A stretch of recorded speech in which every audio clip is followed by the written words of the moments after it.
बच्चों, आज हम 9वीं कक्षा की वर्कशीट नंबर 6 का अध्ययन करेंगे।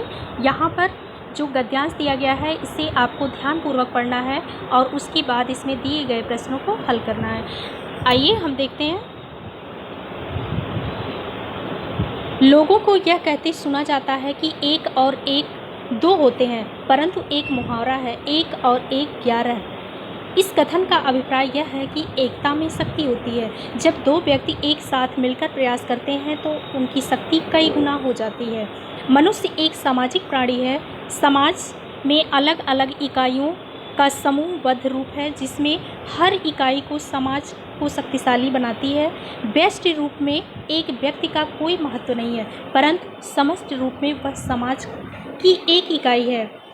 बाढ़ से बचने के लिए जब एक आँखों से दिव्यांग और पैरों से दिव्यांग व्यक्ति में सहयोग हुआ तो आँखों से दिव्यांग को आँखों और पैर के दिव्यांग से टांगें मिल गई और दोनों बच गए। एकता में बड़ी शक्ति है। जो समाज में एकता के सूत्र में बांधे नहीं रहता है उसका पतन अवश्यंभावी है। भारत की स्वतंत्रता इसी फूट का परिणाम थी। जब भारतवासियों ने मिलकर आज़ादी के लिए संघर्ष किया तो अंग्रेज़ों को यहाँ से भागना पड़ा।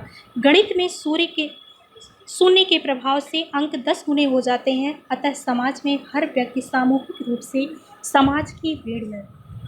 यहाँ पर बेटा जो अनुच्छेद दिया गया है उसमें एकता के महत्व के बारे में बताया गया है कि जीवन में ये एकता की क्या महत्व है, क्योंकि अगर कोई व्यक्ति अकेला है तो उसका कोई महत्व नहीं, लेकिन जब दो व्यक्ति एक साथ मिलते हैं तो उससे उनका महत्व बढ़ जाता है। जैसा कि यहाँ पर एक बताया गया है कि बाढ़ में दो व्यक्ति फंस गए थे, एक अंधा था और दूसरा लंगड़ा था। जो अंधा था उसने क्या किया, लंगड़े को अपने ऊपर बिठा लिया और दोनों नदी पार कर गए। इससे क्या सीख मिलती है कि अंधे जो था उसे पैर मिल गया और जो लंगड़ा था उसको जो है क्या मिली, उसको सहारा मिल गया और नदी को पार कर लिया। तो इस तरह से एकता में शक्ति के बारे में इस अनुच्छेद में बताया गया। यहाँ पर आइए प्रश्नों को देखते हैं। पहला प्रश्न है, मुहावरे के अनुसार एक और एक 11 क्यों होते हैं? एक और एक 11 इसलिए होते हैं क्योंकि एक और एक जब मिलते हैं तो उनकी शक्ति दुगनी हो जाती है, इसीलिए मुहावरे में कहा गया है एक और एक मिलकर 11 होते हैं। दूसरा प्रश्न, गद्यांश में आए व्यष्टि शब्द का क्या आशय है? व्यष्टि का अर्थ होता है बेटा व्यक्ति। एक अकेले व्यक्ति को हम क्या कहते हैं? व्यष्टि।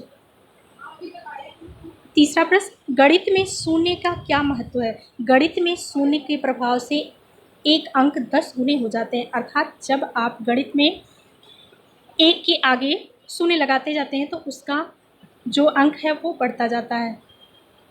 चौथा प्रश्न, समाज में यदि लोग मिलजुल कर ना रहें तो उसका परिणाम क्या हो सकता है?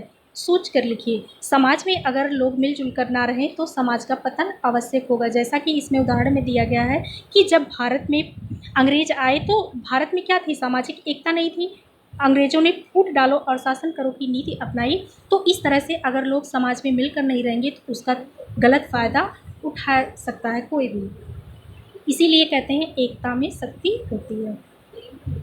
पांचवा प्रश्न, एक और एक 11 इस मुहावरे का वाक्य में प्रयोग कीजिए। एक और एक 11 होना। अब ये आपको बेटा स्वयं सोचकर लिखना है इस मुहावरे का अर्थ, क्योंकि आपको यहाँ पर भावार्थ समझा दिया गया है, अर्थ आप स्वयं से करेंगे। उम्मीद करती हूँ कि यह वर्कशीट आपको समझ में आई होगी। धन्यवाद।